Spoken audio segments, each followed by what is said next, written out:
Seems legit. G'day everyone, welcome back to my channel. I am Tori, this is Seems Legit, and today I am making the Lucy backpack by Swoon Patterns. Now, in true me fashion, I have changed it a little bit. I have added a cool little lock instead of the tie-up that they have, and on the inside I put a Tory pocket because we love pockets.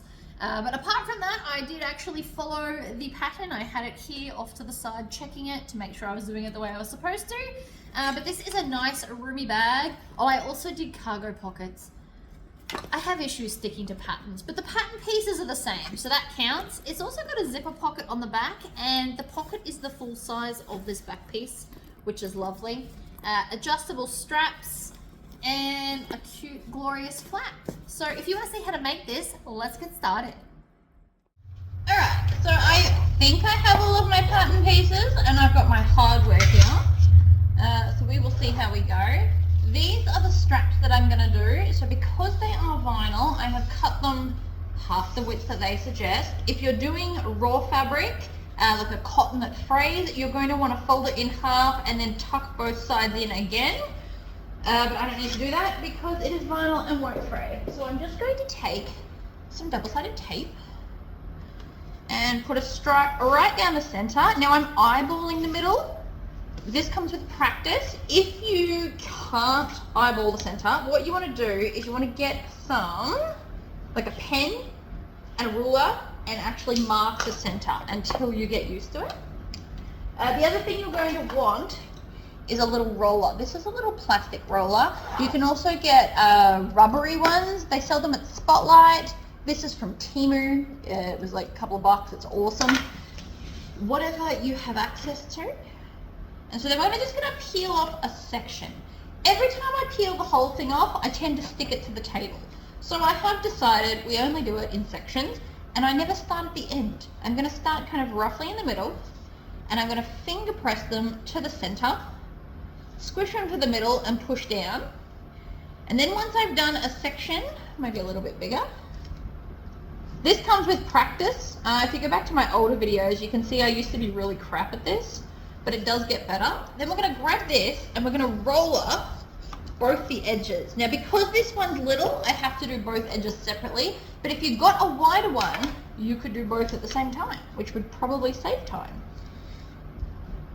Maybe I'll buy one, but I kind of like this one, to be honest. So again, I'm just pinching them to the center. This again is a practice thing. And then when I've done the section, I'm going to roll out the edge. So what this is doing is it's making it flatter, and it's also helping it to stick so it won't pop back up. It's really creating a nice crease in the side.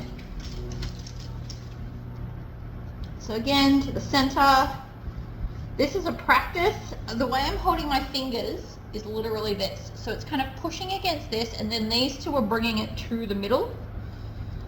Again, practice makes perfect with this. But I find it quicker to do both sides than one at a time. You, however, of course, can do it however you want. And if you're super new to sewing, draw a line in the middle so that you can see where you're trying to get to. Alright, so I'm just going to roll up both those edges, and then I'm going to stitch this before it decides to pop up and create drama. So we're going to go to a 4 stitch length. I'm also going to take my very heavy duty magnet. This is a seam guide. You can get some at Spotlight, but they're not half as strong as this. This thing is a beast.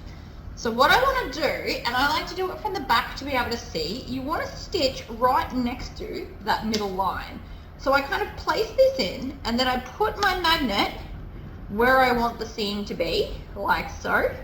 And then I'm going to stitch it from the top. So we're going to have that join underneath. We're going to have both our tails behind us.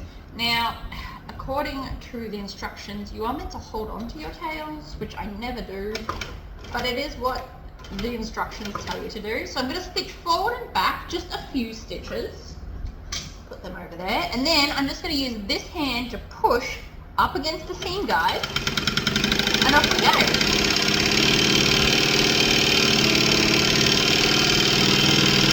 I'm also not worried about my hand being so close because it's not moving. If my hand was moving with it, I would not get my hands that close to it. Alright, and then we're going to back stitch, and then we're going to flip and do the same to the other side.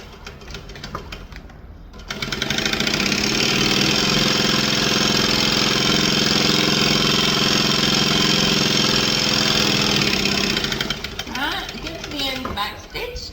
Now, I'm also going to stitch an 1/8 of an inch from the edge just to make sure they're really flat and really pretty. So this time I'm using my middle finger here as the guide.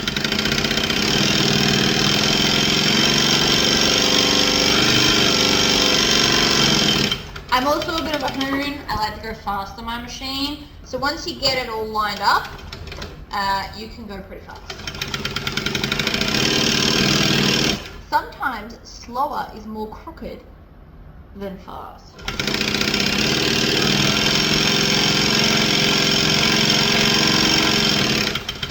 Also, because the feet move, it's harder to focus on them when they're going slow. When they're fast, it kind of blurs, so it's not really looking like it's moving. So there's one strap done. We are going to repeat that with the other one.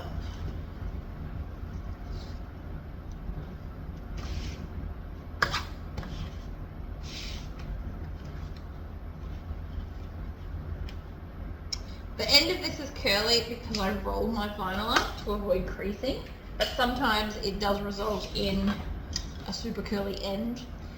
You can iron it out. So if you put your vinyl shiny side down and then put a piece of fabric cloth over the top, you can iron it to get rid of that crease if it's bothering you. Never put your iron directly onto the vinyl. It just melts and carries on. It's not a good look, I promise.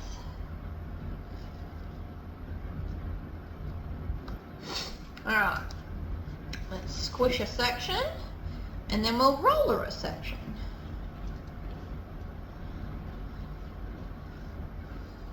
So me and my husband have been speaking and we're actually thinking that we might turn this room, or at least most of it, into like my full-blown studio. So I won't have my room outside anymore, but we'll probably move everything into here, which is exciting. I can have everything all in the one spot.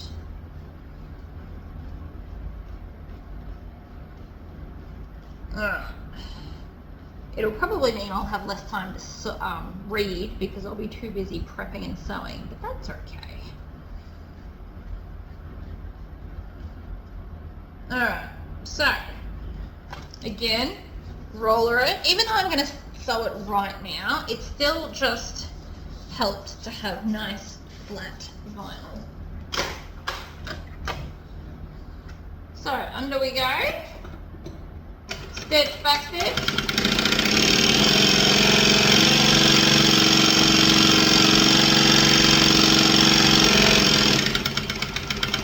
other side,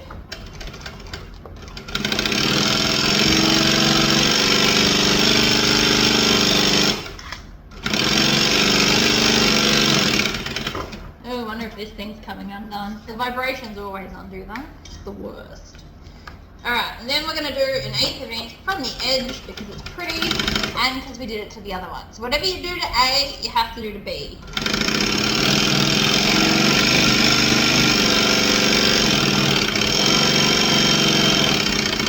It is the curse of sewing too fast. Things tend to try and run away from you constantly. Okay. Good. So sometimes when I sew too fast, my bobbin messes up, especially with back stitching. It likes slow back stitching. It is the curse of my existence sometimes, but what do you do? Okay, here we go. Other side, 1/8 of an inch from the edge. It just keeps it flat. It also adds structure, so this vinyl I'm not necessarily worried about, but some vinyls are very, very thin. By adding 4 lots of stitching, it's basically creating an even stronger fabric.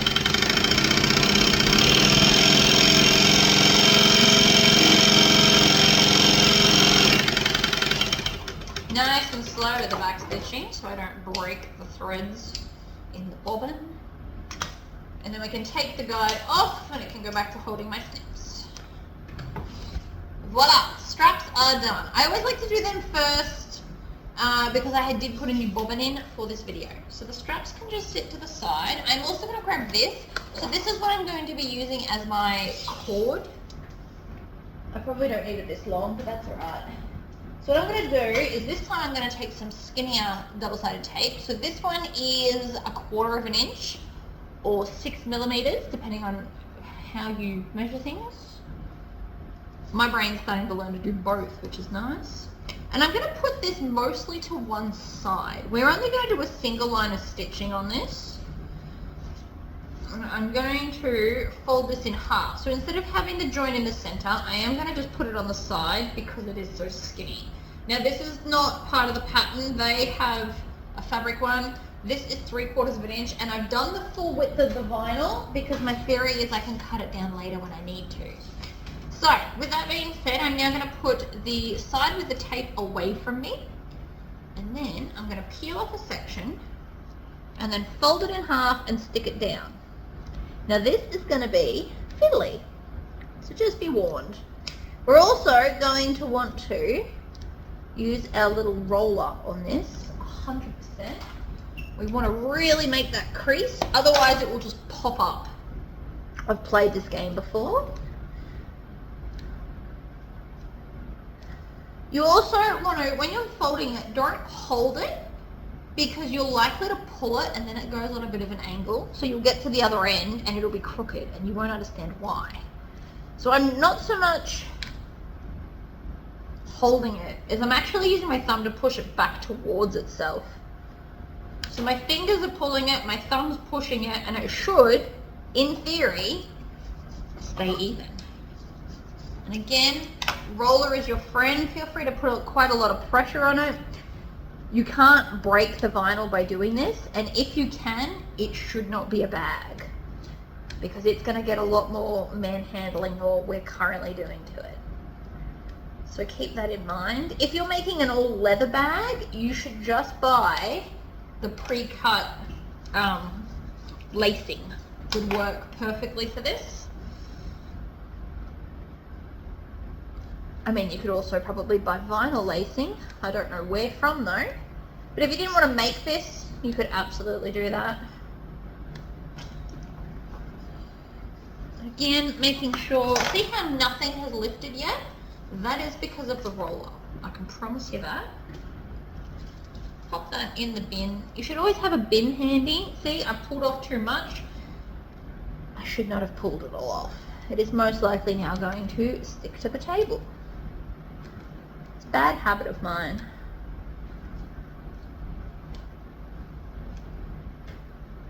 You don't even have to press too hard, so long as you come back with a roller.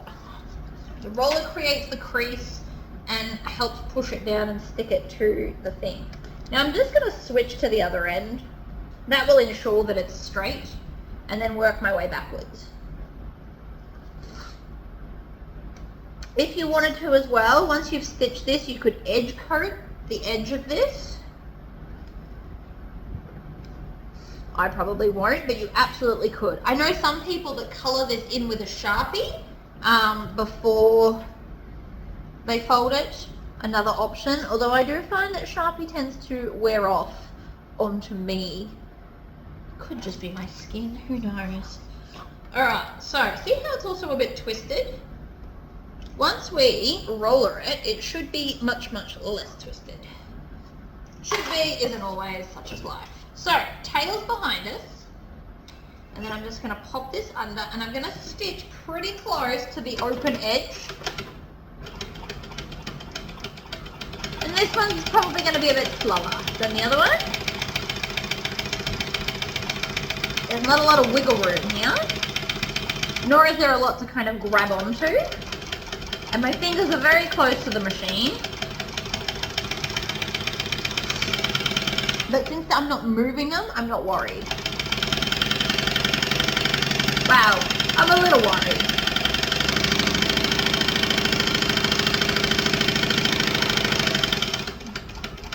get to the end, back stitch, voila. Now I have a cord. Now again, you can edge coat there if you want to. If I was to edge coat it, I would actually probably do it in red because of the theme of the bag, but you do whatever you like. So now that the strapping part is done, we can move on to the actual instructions, which I have in front of me. Although firstly I am just going to sew the flap. I can show you this because there are no measurements on here. We're going to start a pile of those and that can go back in the tub. So this is what the whole bag was based on. It is a piece of scrap fabric that I was given and I love it. So we have gone with a blood spatter lining. Now if you want to, you can pin this together, but I'm feeling fairly confident that I don't need to pin it. Confidence is key and all that jazz. So I'm going to go back to a 2.5 stitch length. That is my happy stitch length.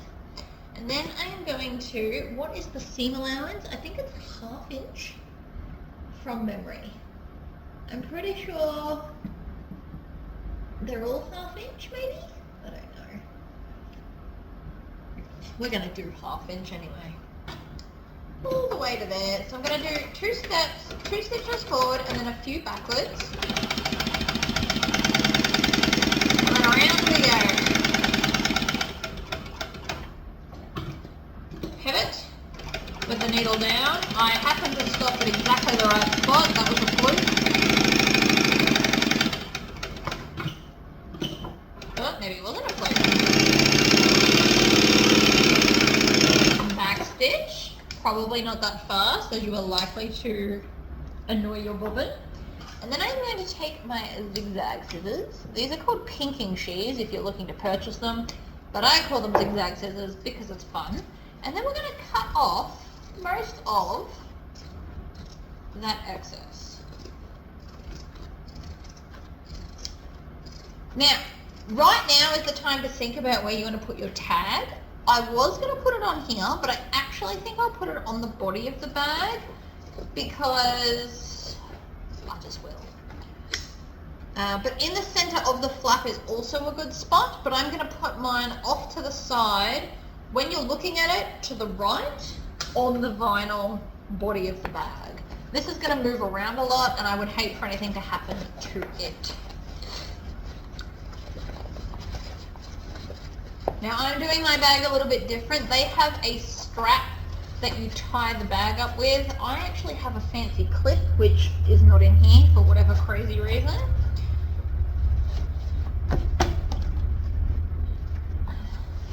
Now if you want to, you can iron this. You also might want your turning stick to get the edges all beautiful. It does help, especially since I don't plan on ironing it because it's out in the other room. So, 4 stitch length if you're doing decorative, and then we're going to top stitch 1/8 of an inch from the edge. Pivot.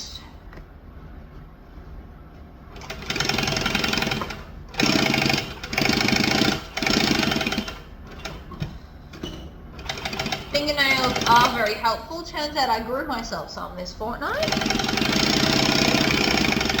It's a fluke and they won't last, but they are helpful to kind of crease the edge. So there is our beautiful flap. I love it.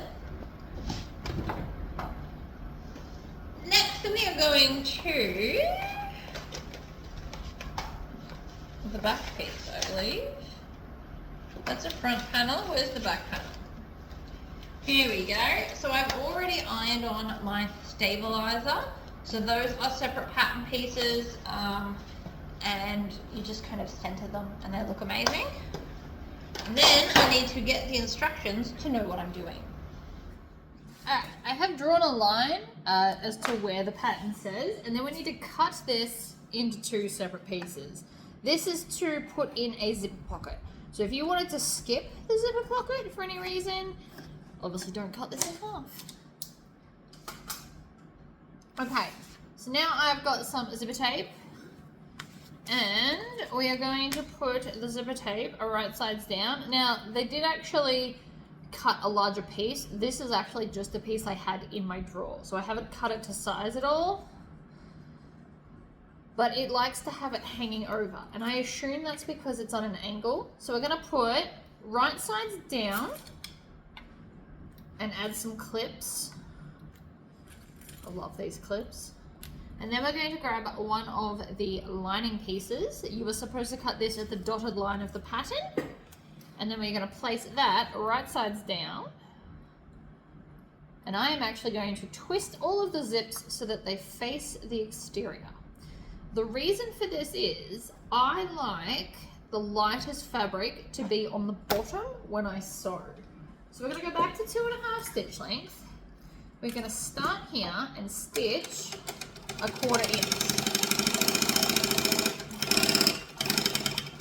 Right, when we get to the end, we're going to back stitch, move all of that, and then I am going to fold this down.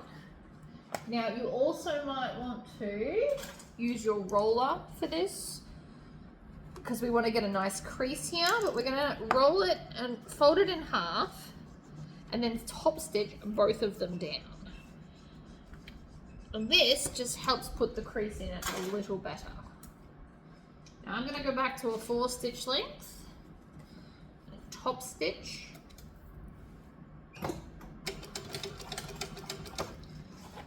and the crease, I don't know if you can see that in the video, but the crease has made this much nicer.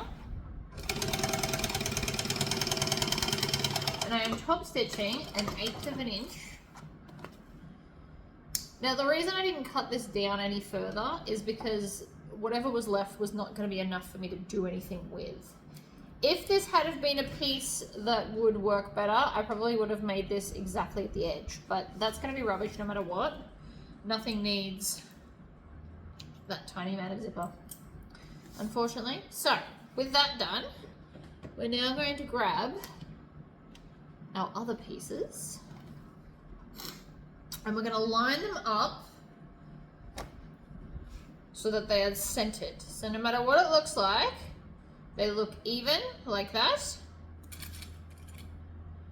And I'm going to clip the 2 ends so that they're where I want them, like so. And then I can flip it over and add some more clips. If you don't like using clips for your zippers, you can also use zipper tape. It's 1/8 inch or 3mm.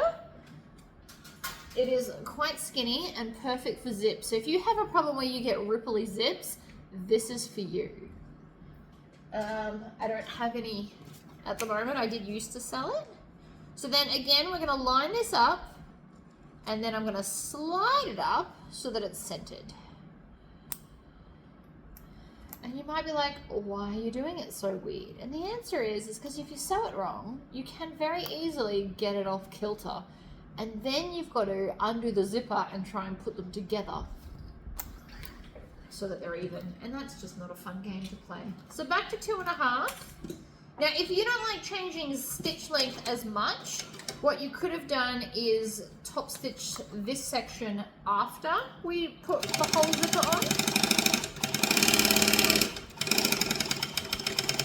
I don't mind changing stitch lengths a lot. That's just me. And so then we're just going to fold this up back to a 4 stitch length. Also, you don't have to change your stitch length at all. You can keep it all the same if you want to. I am going to crease this just because it's going to be easier to work with if I do. Alright, push it down like that. So now when I top stitch it, it should be glorious.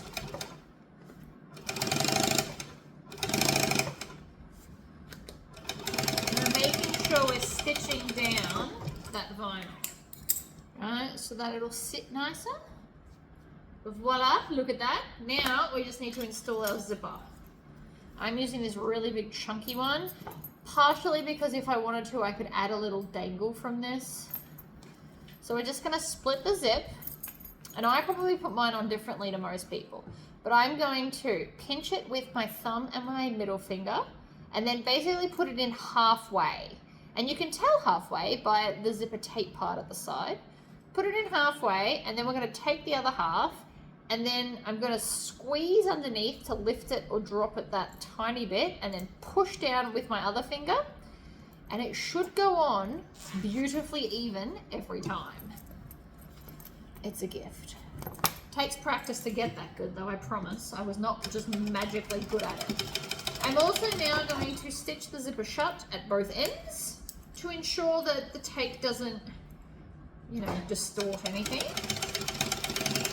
Just back and forth a few times, and then we can come through with your zipper cutting scissors.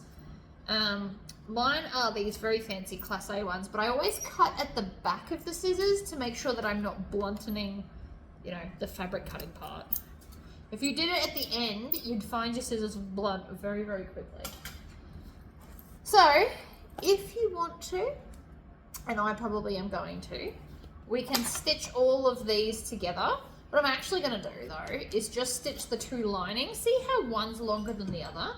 That's because the top and the bottom of the zipper tape are technically different sizes. So I'm just going to stitch the bottom. That was with a 4 stitch length. You should probably change it to 2.5. What are we going to do? Won't really matter. And then if you want to, again, we can take some fabric cutting scissors. These are spring-loaded Fiskars. I love these scissors.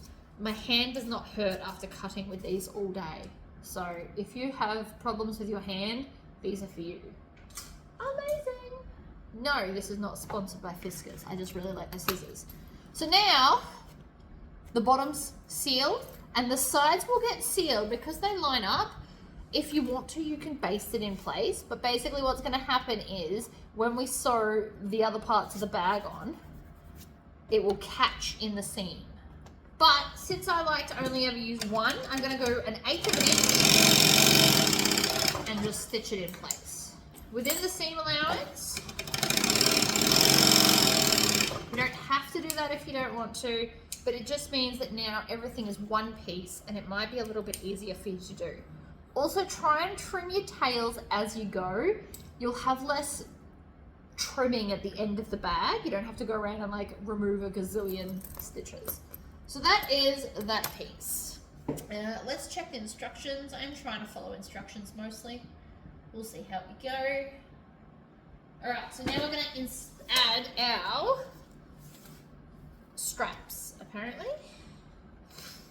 Although, see, I do straps differently, so we're already going to just veer off the thing.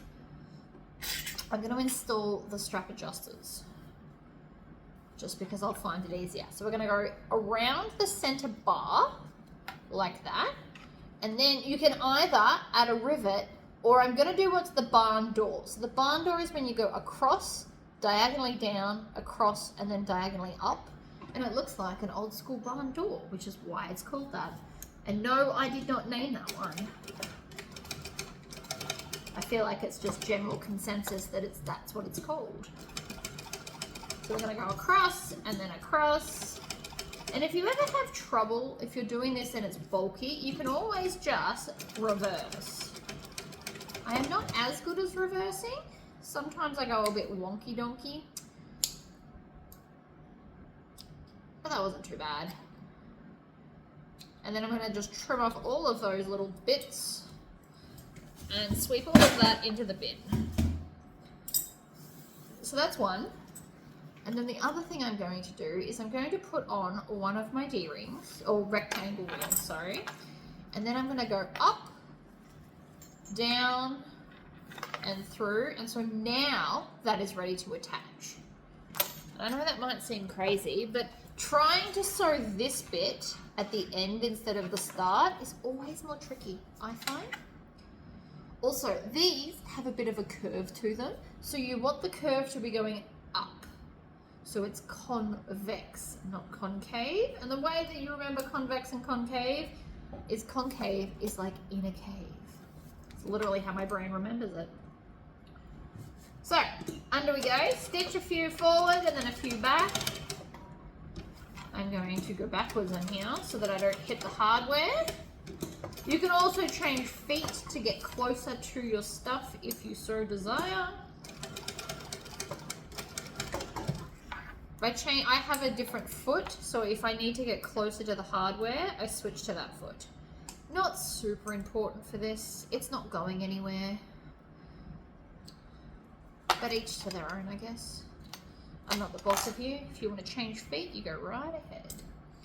Okay, so again, we're going to have the join side up, which is also where the half, like the join for this is on this side as well. And then I'm going to thread it through, make sure it's flat. We're going to go up one side, down the other. You want to leave a decent chunk so it's easy to work with. And then I need to cut off all of these tails that exist, because how rude. And that's why you should always do it, so they don't get in the way. So with that in mind, we're going to have the hardware on top. We also need to find the center of this, so let's fold it in half and find the center. Like that. I'm also going to turn that around so it sticks better. There we go. And then it says to measure. Oh, it's a fun fact. This is exactly the width that I need. So with the hardware on top, we're going to just place these down like so. And I am going to add 2 clips, not just one. Most people would do one, but you'll find that it'll twist, and that's just not cool. So, on we go. I have also not done the zipper straps, just because I wasn't feeling it. But it does have a very cool zipper, like zip these together kind of an option I saw somewhere.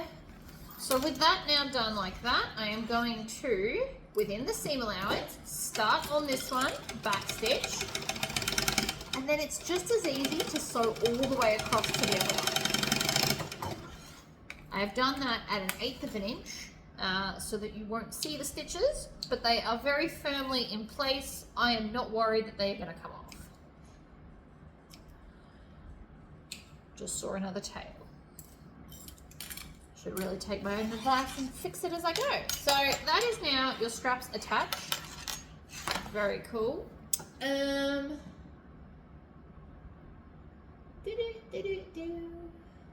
So yes, there was another option. So now we need to find center bottom, which is right here. And we need to measure out from there. I'm going to use, this is from Sandra. It is a silver pen that marks vinyl, but it washes off. Stuff is awesome. So anyway, I'm going to measure out from that mark. I try not to give out measurements because it's not my place to do so. But I've measured those out, and that is now where we are going to put little loops that attach to that ring that I put on here. So they are going to go on there. So if you get confused at all, you can probably do them first. But I need to grab some strapping. So give me a sec. Actually, we can use this one. I have this strapping here. I am going to make them, because I'm winging it, we're going to make them 5 inches, because we're going to fold them in half. So that's one. Then you can just measure the first one against the second one if you want to.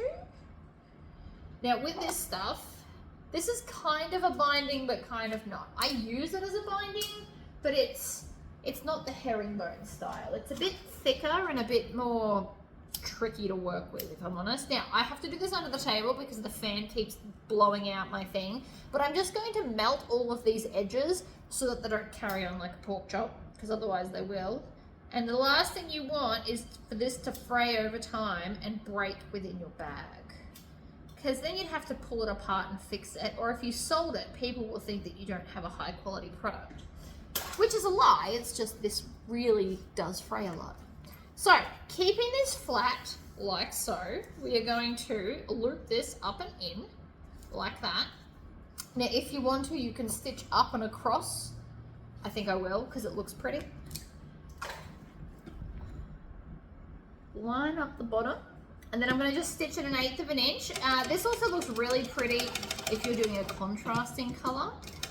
Obviously I'm not, but you absolutely can, and it does look really cool. And then, of course, we're going to cut off those. Oh my gosh, these are getting blunt, but they're my favorite because they're black. All right, so again, make sure that this is facing up, line it up, tag it in place, and then I'm just going to tack it down. So within the seam allowance, just a little bit. You probably didn't need that much. That was probably a little bit excessive. What are you gonna do? So again, grab this. These ones have a join in the center, so I like to put the join on this side so that you won't see it. Personal preference. If you're super new to bag making, it's probably not a big deal, but if you're intermediate to advanced, these are the kind of extra little details you want to think about. Pivot. Pivot. And trim the tail. Oh my gosh, stop it. It's alright, here's another pair. Here's one I prepared earlier. Oh, these are new. Can you tell? I can tell. Alright, so again, mark it at the line. And then we're going to stitch, back stitch, just a couple of times. I don't think it's going to go anywhere, but this will also give it added stability once we've attached it to the bag. Okay, we're looking exactly like the photo at the moment. Love it. So with the flap, I have one of those holes and like cute little bend down clips. So I'm going to use that. So we're not putting the strap with the D-rings on it, but we've already made the flap, so that's fine. So because we're skipping all of that bit, I am going to take this, find the center, because the center of everything is just how we roll. Make a little snip, and then we're going to put it right sides together, like that, so that when it folds around, it will be the right way. Right, clip it in place with a few clips. Oh no, that's not staying on very well, is it?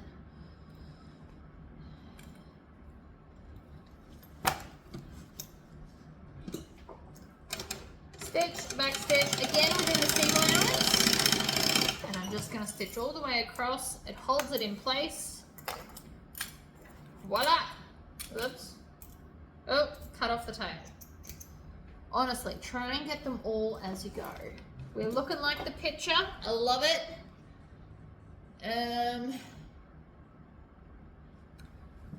Set that aside. Moving on to...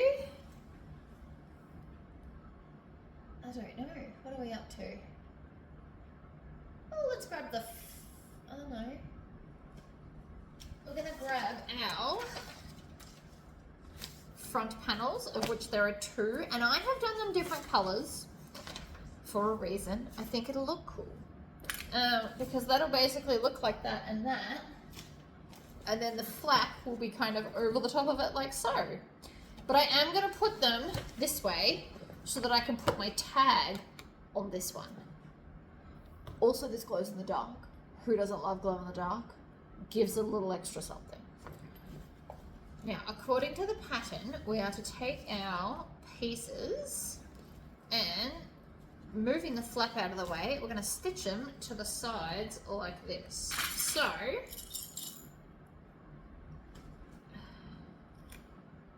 line them up, clip along. So see here is where we would have caught the sides of the zipper pocket if we had done it that way. And so now we are going to stitch. And it is a 1/2 inch seam allowance. Now this is the moment where you do need to really pay attention to seam allowances, because if you do this wrong, the other piece won't fit.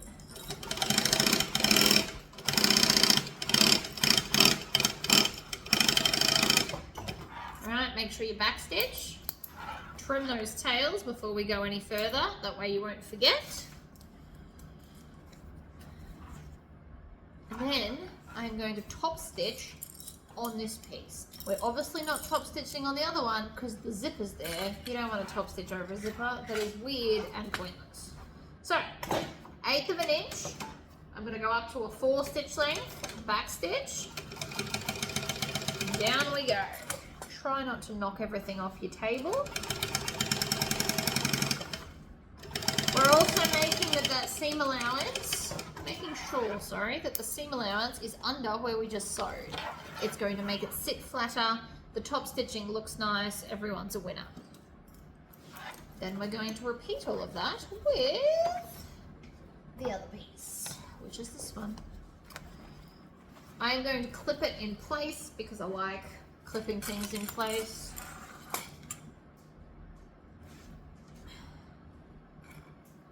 Clip.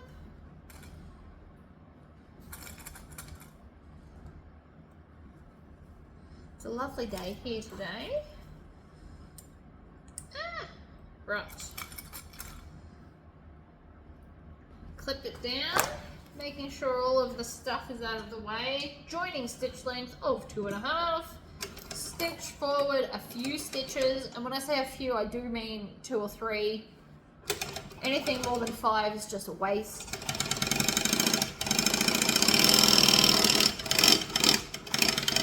And up we go. Trim the tails, throw them in the bin, top stitch. Right, so we're going to leave the seam allowance where we want it and then fold this over. You'll also notice that I have like some weird stuff on the bottom. It's in the seam allowance, so it won't matter. But it made the fabric fit perfectly for the size that I needed. So we're suffering through it. You won't see it anyway because of the seam allowance of joining the base. But normally I wouldn't use it. It's just I had no choice for the piece of vinyl that I was using. Otherwise it would have been too short. Alright, so now I've got beautiful top stitching on both sides. And now it wants us to take this and our grommet placement, which I do need to read up on where to put it. Okay, so match the edges to the this edge to the short edges of top trim. So we're going to do this, and then we are going to mark all of these holes. So the easiest way to do that, for me personally, is to take a sewing awl and stab it through so that then we can mark it with a pen. This is another reason why I love sew awls. Okay, so now we've got the holes that we can mark. I'm just gonna grab a normal pen. Nothing exciting about this one, unfortunately. My fancy pen's in my handbag though, so. Right, and then we're going to mark all of the center points. And then we're gonna come and do it on the other side as well. Just making sure that edge goes there.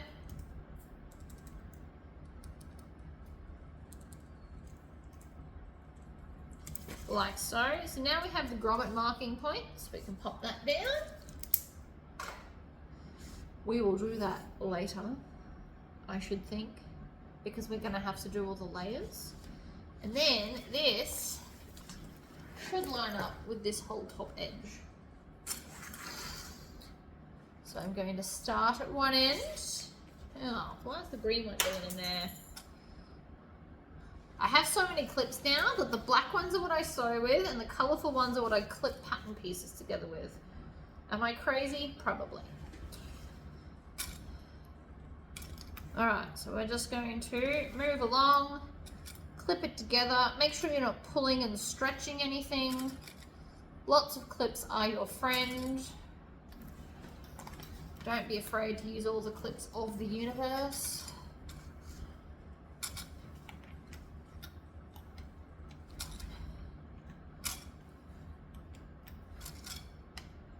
A second ago, it didn't look like it was going to fit, but when it's all flat, it actually works out fine. Ta-da! Okay, so we've done that.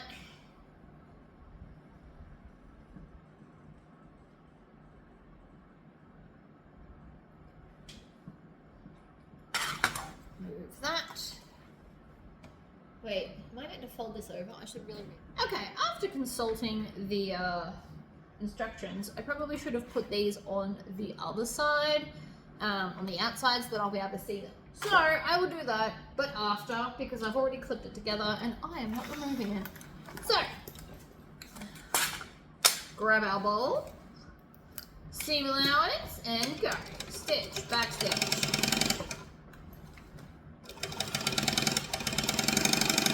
Try and not let this hang off the table because it'll pull and kind of not have a straight line.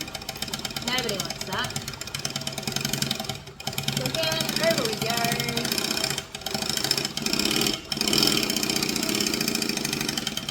Back stitch at the end. Again, only 3 stitches is enough. It's basically to lock the stitches in. If you don't like back stitching, you can actually tie off the knots if you want to. Okay, so now that that's done, I am going to go up to a 4 stitch length because I'm doing everything pretty, and we're going to fold this up and I'm going to top stitch it down and it's going to look amazing. Stitch, back stitch. That was only 2. See? Beautiful.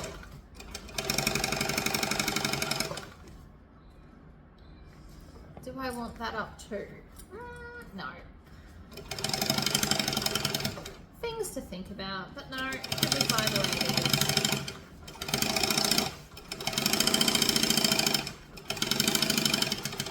Back stitch, trim it off, and trim off the other side. Again, back to joining. It's starting to look fabulous, isn't it? So now we are going to create the loop. So I'm going to start where the accent, or it's not really an accent, but I'm going to make sure that that lines up perfectly. Because if nothing else, if that's super out and crooked, people will notice it from a distance, especially because this is the front of the bag. So you want to make sure, even if this is a little bit out, if this end is 1/8 of an inch out, you won't notice, you can trim it off. But if this part here is out, it kind of draws the eye. So if you did the wrong thing, make sure this bit matches and everything else will just kind of fall into place. Don't worry about it.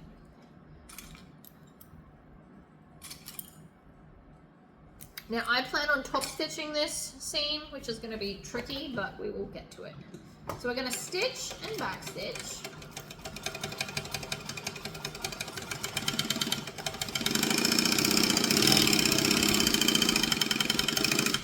Like so. Trim off the tails, put the clips out of the way, and then I want to open this seam out, and then I'm going to top stitch it. Now this is where it gets a little bit fiddly, but I personally think it'll be worth it because I think it'll look good. You also want to check this and make sure that it's lined up. See how I made the effort and it looks seamlessly glorious? Food to think on. Alright, so I'm going to start on one side and we're going to stitch and back stitch because we always do. We're going to be on our 4 top stitching beautiful lengths. And I'm going to stitch 1/8 of an inch down both sides of the seam. Now this hand is coming up underneath to squish out the seam and make sure it's sitting flat and beautiful, like so. And then we're going to do it again. Squish it down. You don't have to do this, but I do think it's pretty and worth it. So if you can kind of find the energy to be bothered, I do think it'll make a nice, pretty difference. But again, you don't have to. Now, this pattern did say to put fusible fleece throughout the bag, but because I made the whole bag out of vinyl, I didn't bother.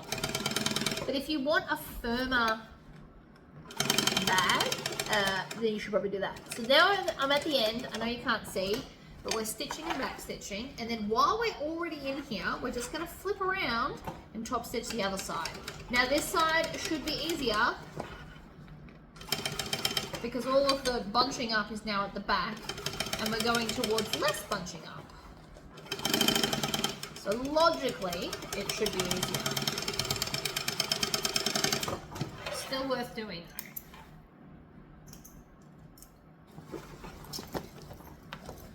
I'm going to put the base in and then I'll put my little tag on. So, this is center front and this is center back. If I put these two marks together, we're going to come out to the side and this is center side, which will help us put the base in. So that's why we're doing it. Just if you're wondering why, I will show you.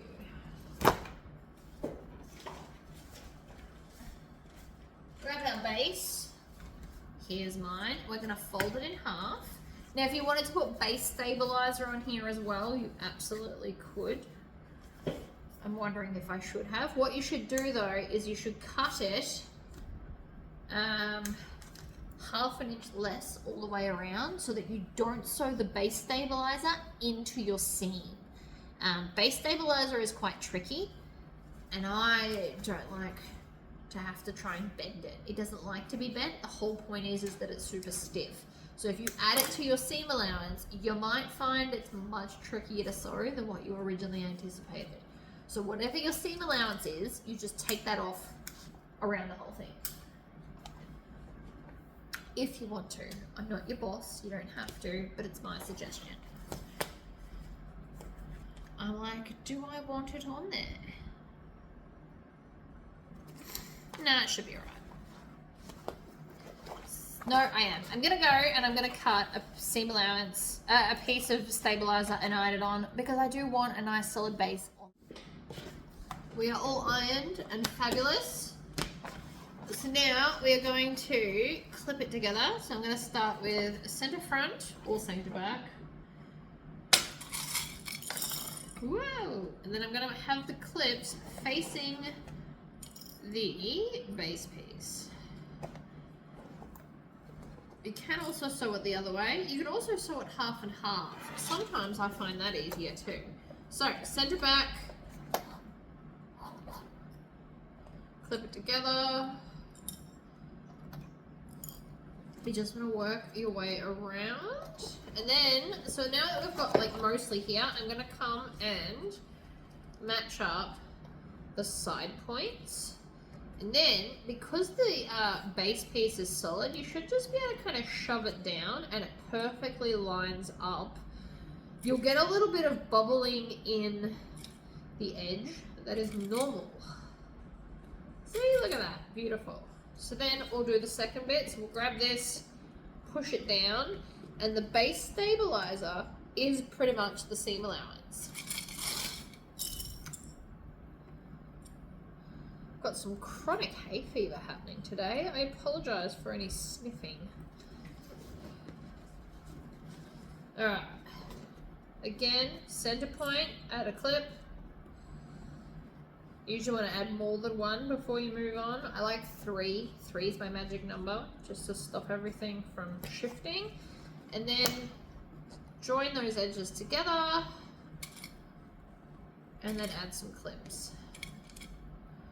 So the base stabilizer is actually helping keep the shape right now and to get it to all fit nicely.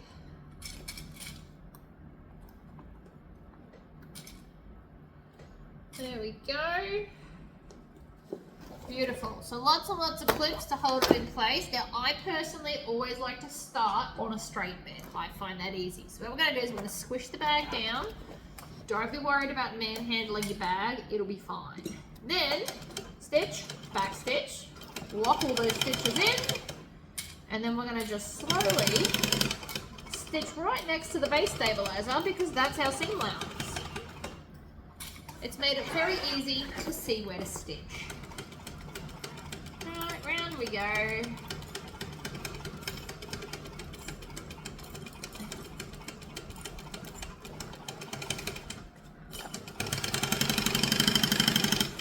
We're also going to take all of the clips, put them back in the bowl, keeps things nice and neat. Also keep an eye on your bobbin.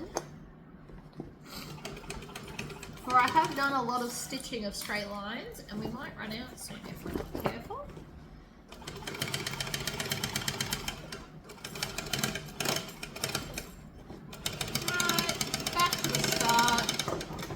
stitch, trim off the tails, and then me and my zigzag scissors are gonna hack off all of this excess.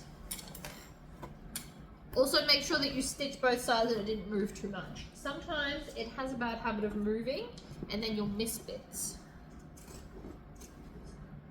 Now some of these bits are going to be really chunky. We just have to work on it. I'm also going to leave where the strap connectors are because it's too thick to cut through. But the reason we cut this off is so that when we put the base in, it's going to sit smooth and gloriously inside without having all this excess. So I'm cutting off about half of it. I'm eyeballing it. Obviously it's not perfect, but that is a lot less to now contend with. Set the outside aside because it is now done. And then we can move on to our lining. So this is the main lining piece. And then what's this bit here? Lining pocket panel. Cool, let's do that. So we'll leave the lining pieces up there for a minute. So we've got two of these. I have interfaced all of this fabric.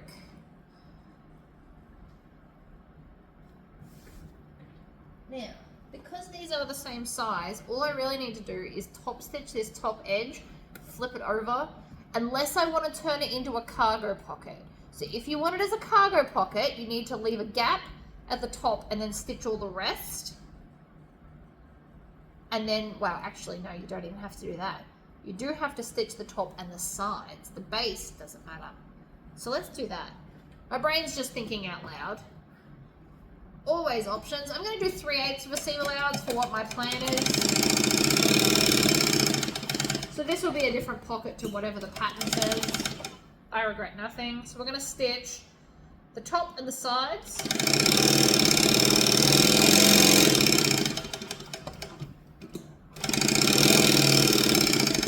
Oh, and we get to the bottom, we're going to back stitch. It's good for it. Then, before we turn it through, we want to cut off some of the excess in these corners. It will allow you to have a nicer, crisper corner.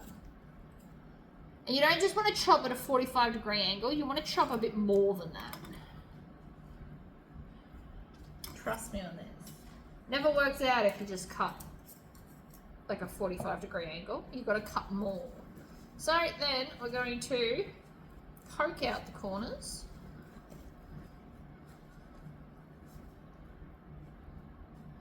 Which should get nice and pokey.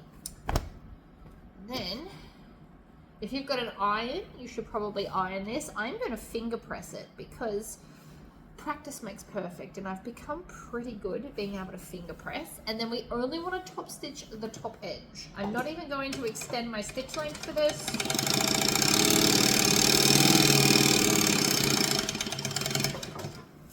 Make sure that you back stitch at both ends. That locks everything nice and tight. Then I want to find the center. So the easiest way to do that is to fold it over, clip the bottom edge only, do not clip the top edge, won't end well. You can also iron a crease. Since we're going to sew on this line anyway, ironing a crease wouldn't hurt. Or you can use this and kind of give it a crease, whatever's going to suit you. See, I can now see it's like a sewing guideline. Then I am going to grab one of my two lining pieces and then lining it up along the bottom edge, right, because that's the open bit. We're going to just sew, we want to line it up in the middle. Middle is also very important, always the middle, and we'll need this later anyway, so may as well do it now. Right, middle, line up along the bottom, in the middle, like that, and then we're going to stitch that crease line that we created. Stitch, back stitch, up we go. We're going to back stitch twice at the top because that is the word's not pressure point, but it's a pressure point. because when people are going in and out of pockets, that's going to get a lot of wear and tear. So by backstitching twice, it just makes it extra strong. Now, you can do this however you want. I'm going to grab this and measure 1 inch, and I'm going to draw on it because I'm classy like that. We're going to draw 1 inch like that, and then I am going to take that 1 inch line and fold it to the center of that stitch line that we just did. And then I'm going to put a clip and hold it in place like so. And then we're going to do the same to the other side. Now, if you wanted to, you could stitch this line, but I don't particularly like to stitch it. I like to leave it a bit free form. Each to their own, I guess. All right, add a clip.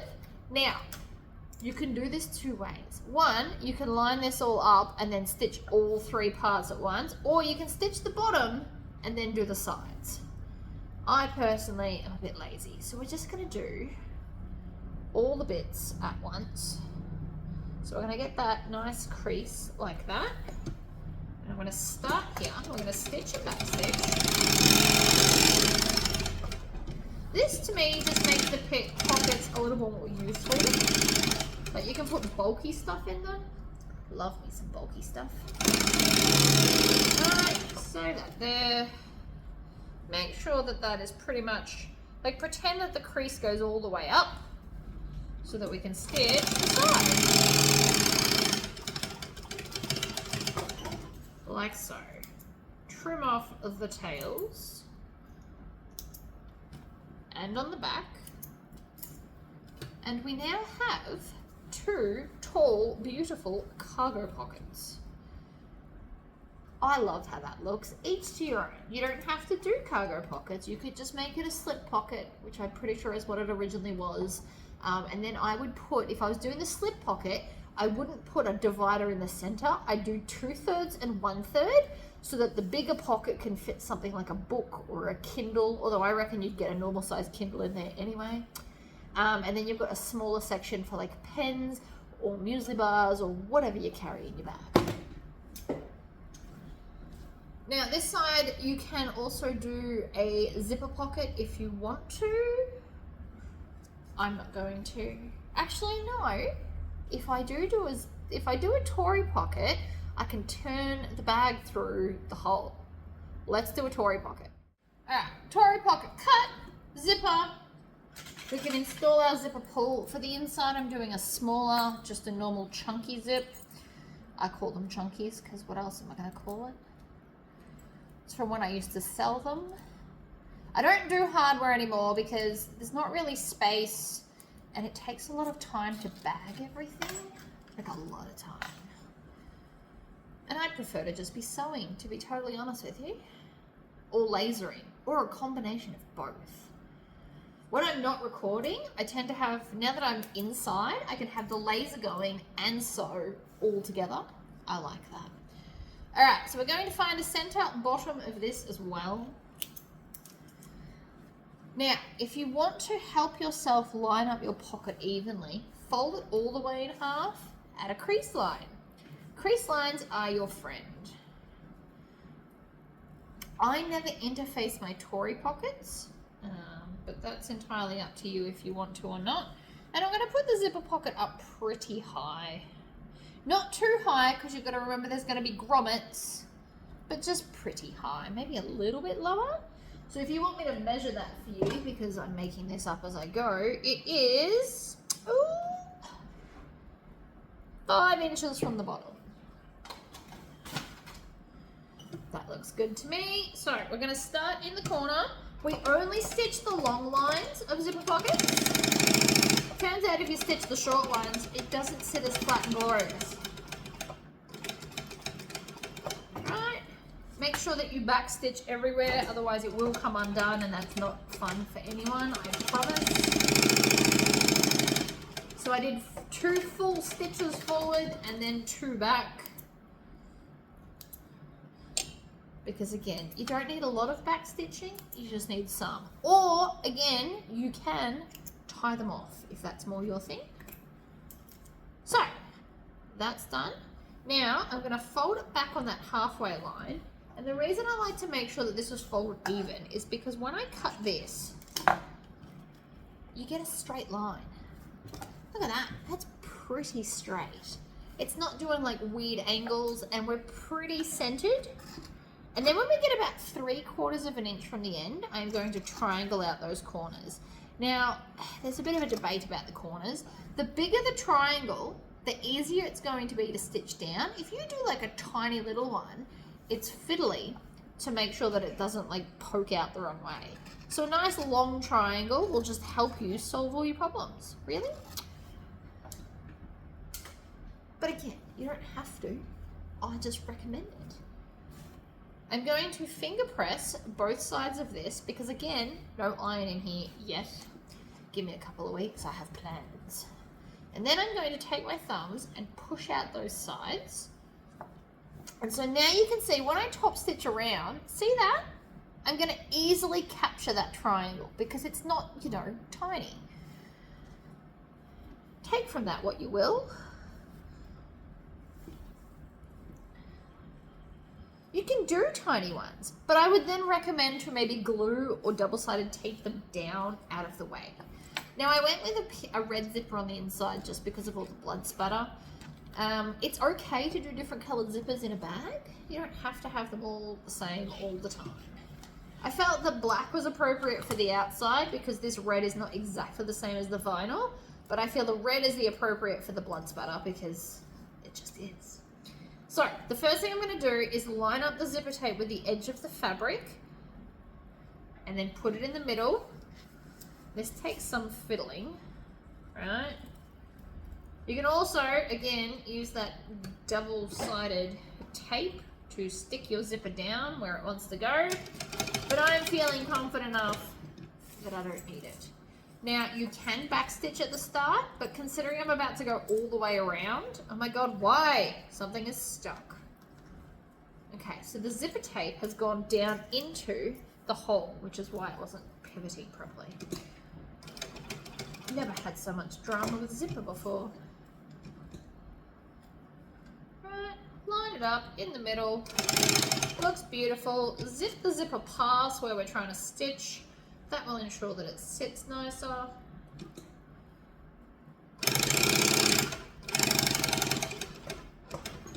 Pivot over the end.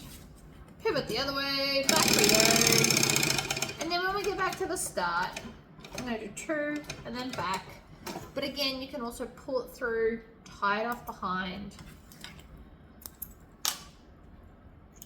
Whatever you like. Then we're going to fold this down, and this should pretty much perfectly sit at the edge of the zipper. It's all just maths to me. And then we're only going to sew the 2 sides. I personally think that all bags should have a Tory pocket or something, whatever your favorite size of pocket is.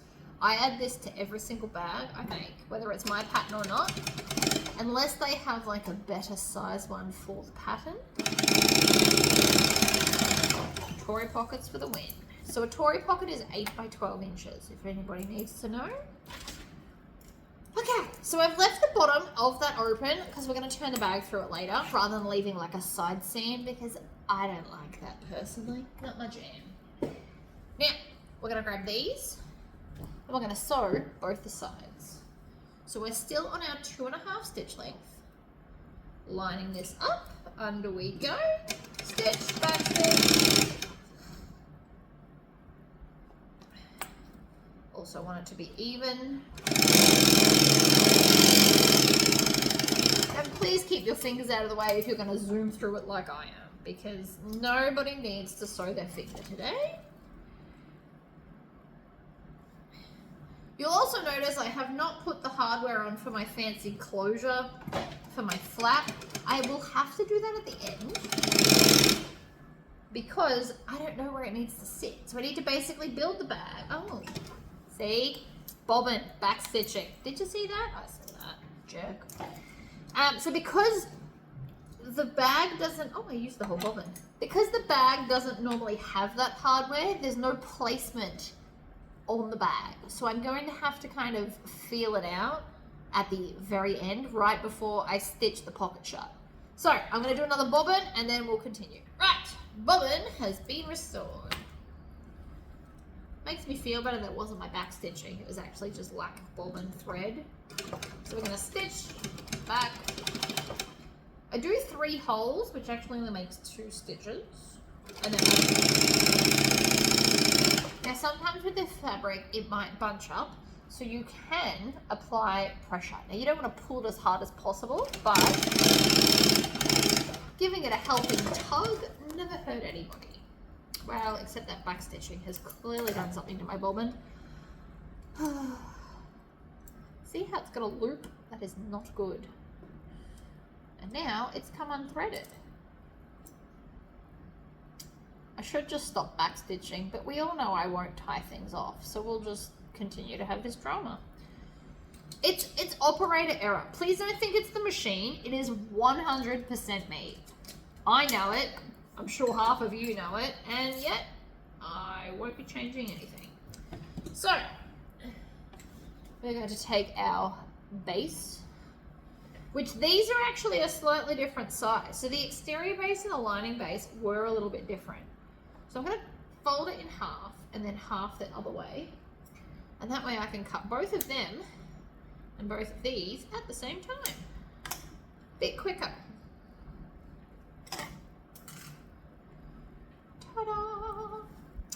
And we have center of both pieces because of the Tory pocket and our cargo pocket that we've added. All works out pretty well.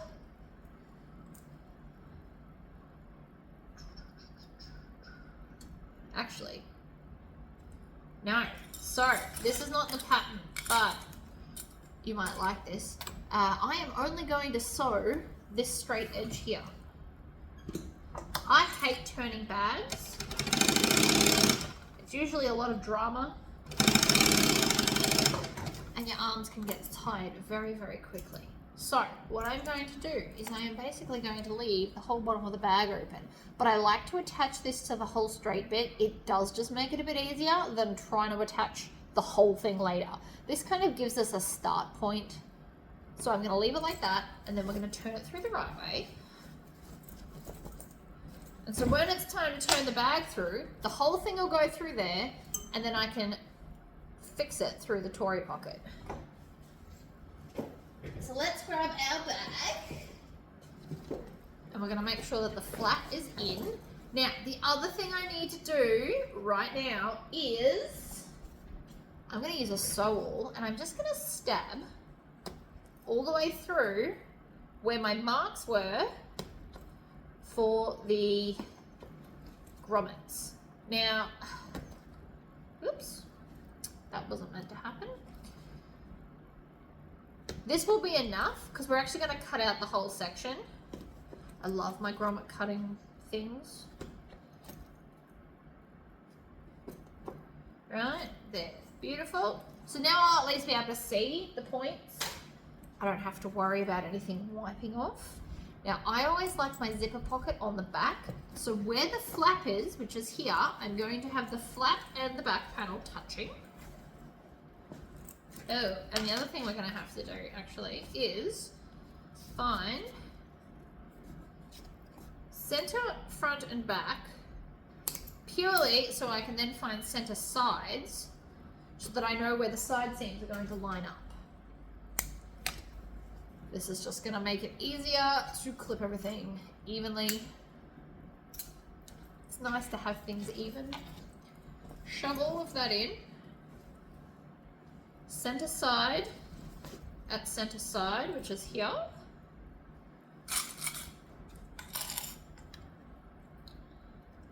And again, never just do one clip. Do like a few. Do at least 2, preferably 3. Right. Then the other side. Clip, clip, and clip. Do 3, and then this should just straighten out and all fit. I say should because if you've done different seam allowances, it's going to fit different. Especially for bags like this where there's 2 interior pieces and 3 exterior, it's really important to do the seam allowance that they suggest. Whereas some bags, if everything is like even inside versus outside, you can kind of fiddle with the seam allowance a little bit. Sometimes, not always, but sometimes. You get a little bit more wiggle room.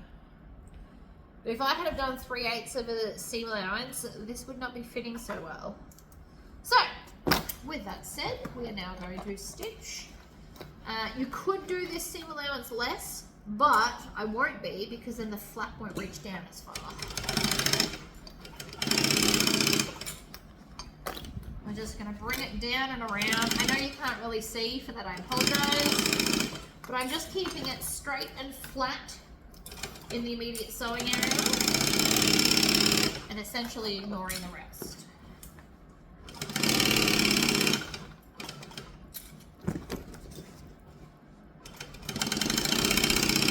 Like that. And then when you go back to the start, back stitch, probably not that fast in case you mess up your bobbin. So now we're up to the turning part, and watch how easy it is. Because we've left the whole base open, you can just grab it and look how easy that. I know I'm making this look a lot trickier than it needs to be, but like so easy. Flap, handles.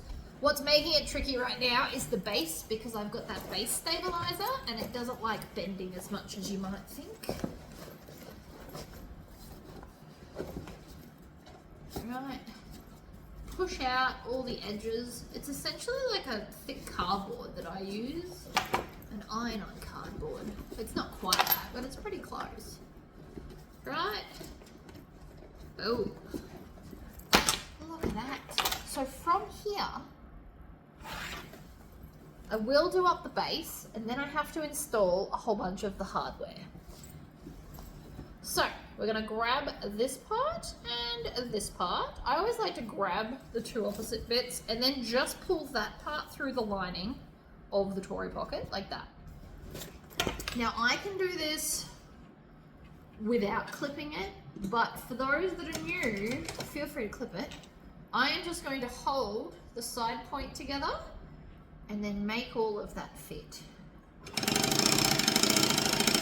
It is 100% a practice thing to be able to do this. So again, I'm going to grab those center points, line them up, and then hold it accordingly.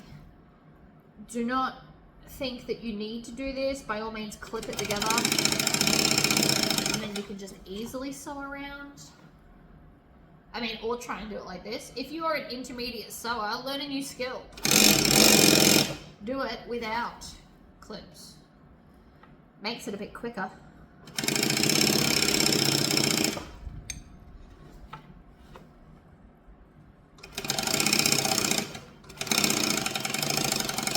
The less clipping you have to do for a bag, the quicker it'll be to make. So now I'm just going to take some scissors and cut off about half the seam allowance.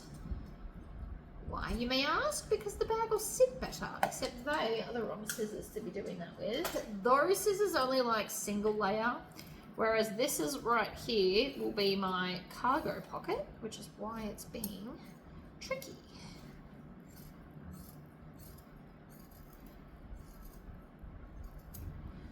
Not all scissors are for everything. I love my spring-loaded Fisker scissors, but they really are only good for like cutting out pattern pieces when I don't have a template. So when I have templates, I just use the rotary cutter. Okay, shove your lining in. Don't worry about that for a second. And then what I'm going to do is I'm going to fold this over and clip it down like so. It's looking amazing. So I'm clipping it lining versus exterior. Then I'm going to top stitch it to hold it all so it's beautiful. I'll put the grommets in last. But I need to top stitch this before I close it because I still need to add that other hardware that wasn't in the pattern. Because clearly I just can't follow a pattern. It's one of my many flaws. I like to just wing it, do my own thing. It'll look amazing with the hardware. We've just got to figure out where it lives. That's all. But you can see, even without bag foam or anything, this sits up beautifully. This will then gather in, and then this will come over, right? And I need the clip somewhere around here, and then I'm going to put my bag tag probably about here. It's going to be amazing. I did put these backwards to what I said I would, such as life. So with this, I am going to, and this might be controversial, but rather than turn the whole bag inside out, I'm actually just going to top stitch it like this, but I want to start over the back here. So like that, take the clip off, 4 stitch length. I'm also going to make enough tail so I can tie this off. It'll be neater. And off we go. Now this will feel like we're curving, even though it is technically a straight line. It doesn't help that I've got the bag upside down and inside out, and all the other things. But don't skip this step. If you need to turn the whole bag inside out, do that. The fact that I've got a walking foot makes this much easier. If I was on the green machine, I would probably want to turn the bag inside out.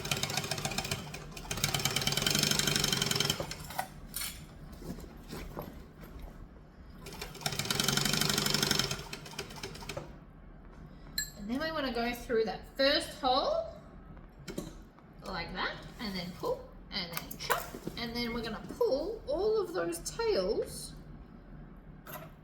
That creates a little loop. Now, don't do that. Those are sharp, and if you pull it with the scissors, you are most likely going to damage it. Terrible life plan. Okay, so now I've got all the tails at the back. So I'm just going to take 2 in each hand and then tie them off. It's neater looking on the outside.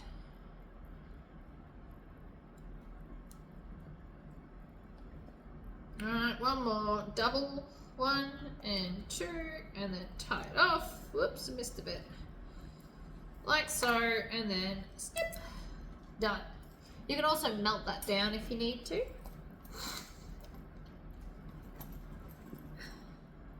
I am going to put the grommets in first because I need to see how it's going to cinch to know where this needs. Oh, do I? Probably don't actually.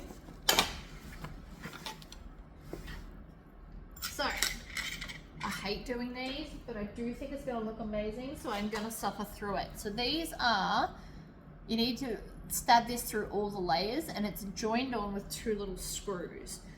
The screws are sometimes the problem, but most of the time the problem is cutting out enough of the fabric that it's not in the hole, but not so much that you can see it from the outside.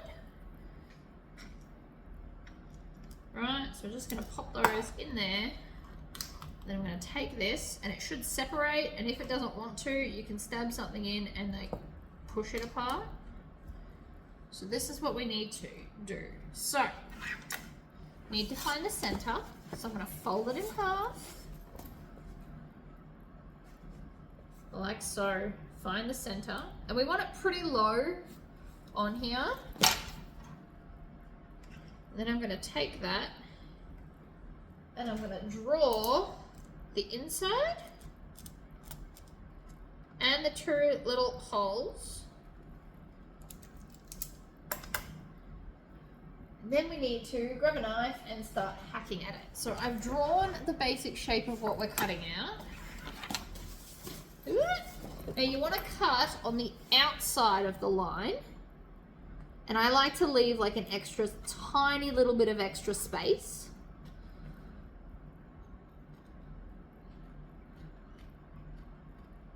I'm actually not going to get much further with the knife, so I'm going to switch to some scissors.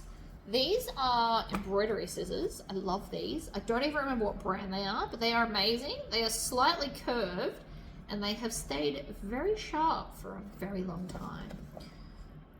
Unfortunately, I have no idea what brand they are, so I apologize for that bit. Alright, so I've just cut out that. Then I'm having a thought, instead of trying to cut out where the screws go, I'm going to use the hole punch, and hopefully this is going to work out for me. No promises, but you never know. So, from here, it should line up over this. Oh, I did pretty well. There's always a little bit that's never quite right. This is why it takes so long. You've got to just keep cutting minuscule parts until it all lines up. But that looks pretty good. So because I'm happy, we are going to take some Fraylock glue because I don't want the lining to fray, and I'm going to just put a blob. This one is my favorite. It is E6000 Fraylock, and the reason I love it is because it is a gel and not a runny liquid. So it doesn't just kind of fall out of the container and go everywhere. You can place it exactly where you want.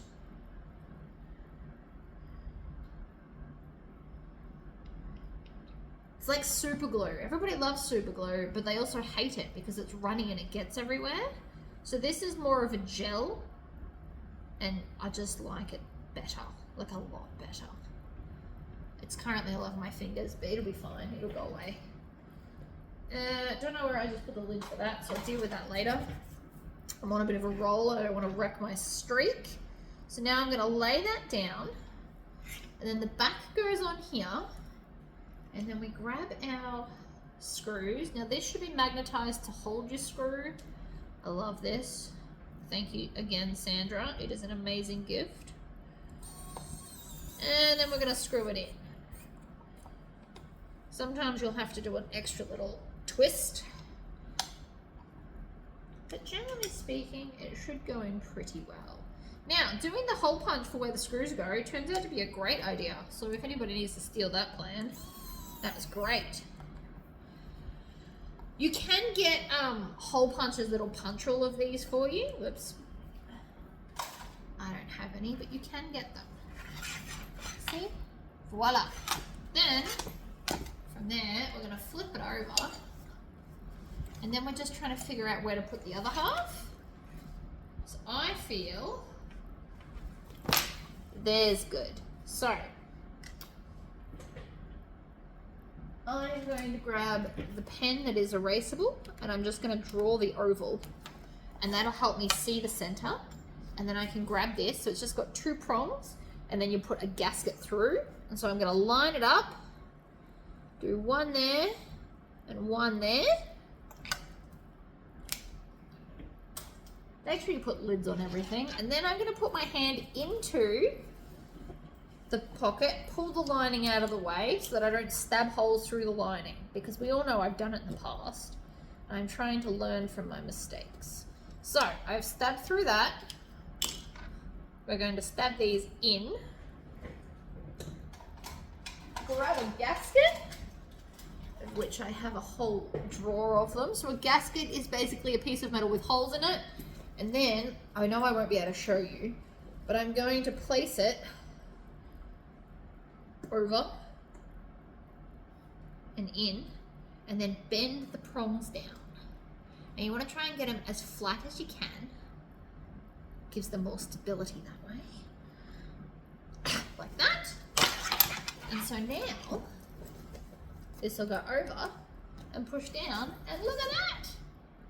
I love it. Looks amazing. So, with that being said, before we, oh, there's the lid. I knew it was somewhere. Before we stitch it up, I also want to put a Seems Legit tag on here, because I'm trying to make a point to remember to do that more. I'm looking for a silver one, so here's a nice silver one, and again with another gasket, and we're going to do the same thing, except this one is a bit more freeform. We just want it down in this general area. So like, I could even put it in the center. You know what? Let's put it in the center. Why not?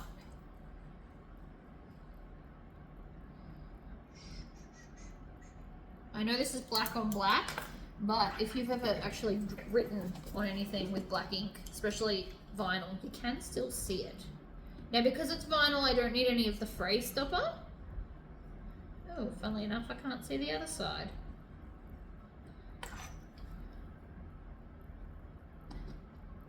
Right, stab 2 holes. Always have the blade going away from you when you stab. So then I'm going to pop this in. These also look nice if you put little accents on them. So another thing I could have done here, if I knew where I was putting it earlier, is sewn a red vinyl piece on and then stabbed it through that. So I'm just, again, you won't be able to see, but I'm just going to put the gasket onto those 2 prongs and then fold them in and flat. Beautiful. So now we have a bag tag and a cool closure. Everyone's a winner. Now we can sew up the Tory pocket. So to do that, I always do it the same way. I put my fingers in up to the first knuckle, pinch underneath, push that in, and then pull tight, and it tends to just go straight and be glorious. You can clip this if you want to, but if you're intermediate, you should start by not clipping it and, you know, learning your skill.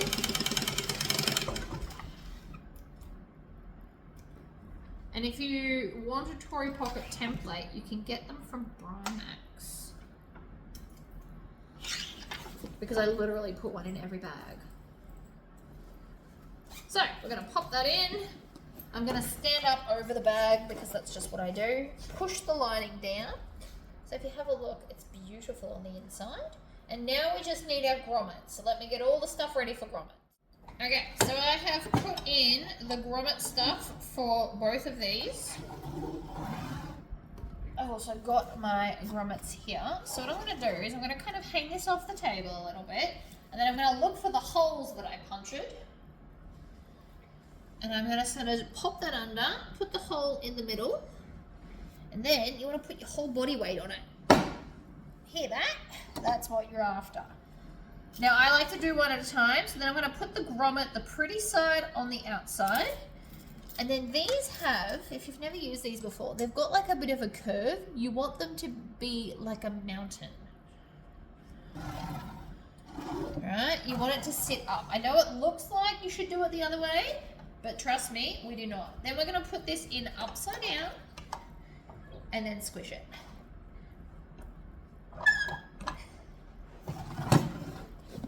Beautiful. 1 down, 7 to go.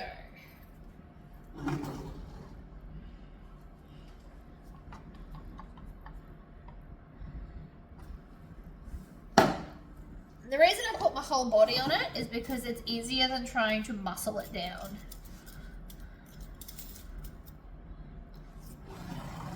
Now, of course, you can punch all the holes and then come back and do all the grommets. Whatever makes you happy, really. These ones are not as hard to do as the hole punch. So I have grommets in 3 sizes. These are the 12mm that I'm using. I also have a 10mm and a 6mm. 6mm are more like corset size. Where's that hole? There.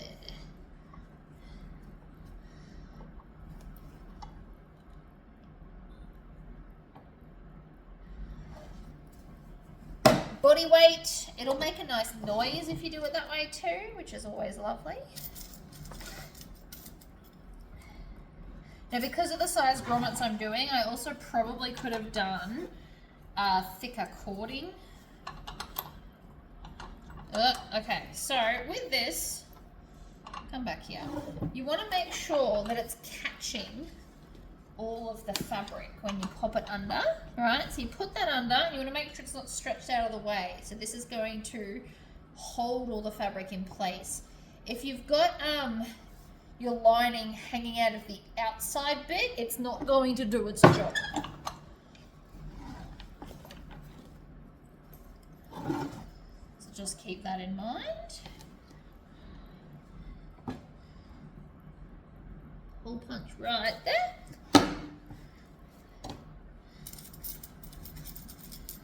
And then in gasket. I don't know if that's actually what it's called. I call it a gasket because it reminds me of a car gasket.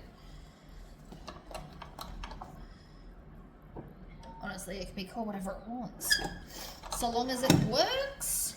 So there we go, look at that, beautiful. Now we're just going to do the same to the other half.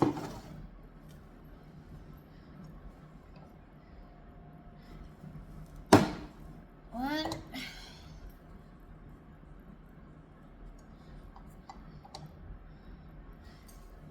Two. Body weight does wonders for this. 3. And 4. So you can do all the holes first and then put all of these in, each to their own. Especially if you've only got one cam press, like you want to punch all your holes and then come back and do all the things. You don't want to be stuffing around, changing the dies over constantly. That's no fun. You can even pop that on there like that and then slip this on, gasket on top, and squish. Pop that on there.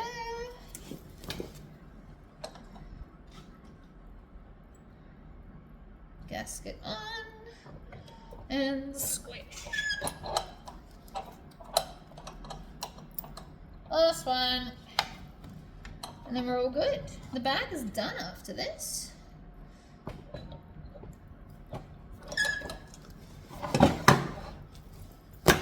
Oof, I'm loving it. So we're going to go in and then out and then in and then out, and so it's going to go around there and then in, out, in, out, like that, and then you can just pull it tight, tie it in a bow. We can obviously cut it down. I'll do that later when I figure out exactly how much, and then from there we just tuck it, bend it. One glorious glow-in-the-dark backpack with adjustable straps. Oh, sorry, the other thing you should do, lots of people freak out about zippers, so when you're going to sell this, make sure that you zip it all the way over. People freak out about that, I'm not sure why, they just do. So just fix it beforehand, and then it's one less conversation you have to have about why they think your stuff's broken. You also should go and do a final check and make sure there's no more tails anywhere, but I think that came out beautifully. And yeah, on to the next thing, guys. Thank you all for joining my video today. Please make sure that you have subscribed to my channel and like this video so that your algorithm will send you more glorious sewing things. Alright guys, bye!